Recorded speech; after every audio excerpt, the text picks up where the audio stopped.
During the 12 hours of The Living Planet, you were seen quite a lot, front, back, side, but never once, I think, smiling, which gave the impression that nature's a bit of a serious business. But making nature programmes, is that serious?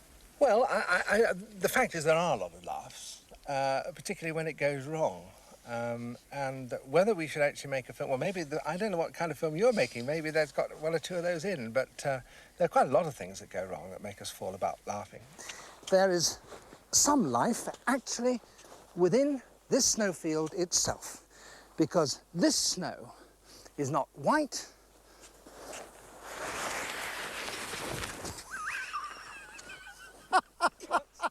and this is perhaps the most extremely adapted of all New Zealand's island living forms. This is the kakapo. What David doesn't realise, I think, is that nature may now be starting to adapt to him. Watch this kakapo listening very carefully to what David is saying. Above all, watch what it does when David says the words, "sit still." It has lost its powers of flight. Indeed, its only defence is to sit still, which is how I can approach it so closely here. The second feature it has is that it is a giant. Like so many other island-living animals, it's very big of its kind. It's the biggest of all parrots. Or look at this animal, a male black sable. See it present its profile to the camera and back again. As soon as it's sure it's being filmed, what does it do? It goes behind a bush, or as we'd say, into its dressing room, and then does a lightning-quick change act, and, with a great theatrical flair that any Attenborough would envy, comes out again as a brown female sable.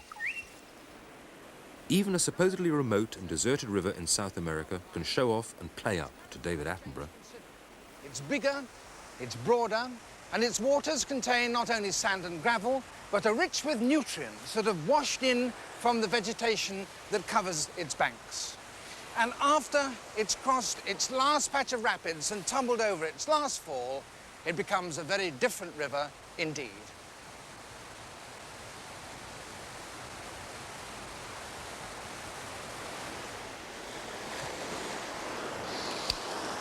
Every wave of every tide stirs the surface of the sand. So it's virtually impossible for plants to get a hold of it, as they can on a rocky shore or a mud flat. And as a consequence, a sandy beach seems to be about as lifeless as any part of the margins of the sand. I'm sorry, I've lost my thing. What is this thing he has lost? Well, it's a trick of the trade, a stick or a stone that he uses as a mark. Here at Avebury, he's using very big things as a mark, probably left behind by Stone Age nature documentary makers. And there's the camera he needs the thing for to stop him bumping into.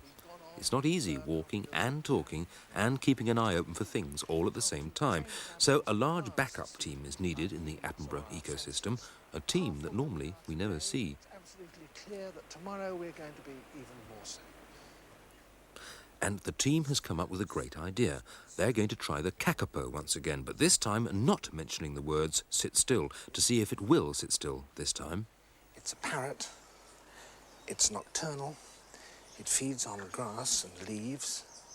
And it shows those two characteristics which are so typical of island-adapted forms. It is totally flightless. Secondly, it is a giant. The biggest of all the parrot family, weighing as much as 3.5 kilograms.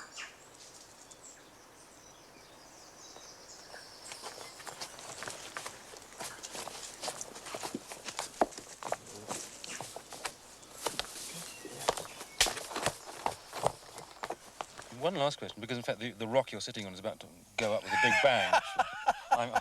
Yes. I must get a question. I knew it was a joke rock, yes. Is it this place here in Jordan is the last location Yes. that you're doing for the series after 3 years? What now? I've no idea.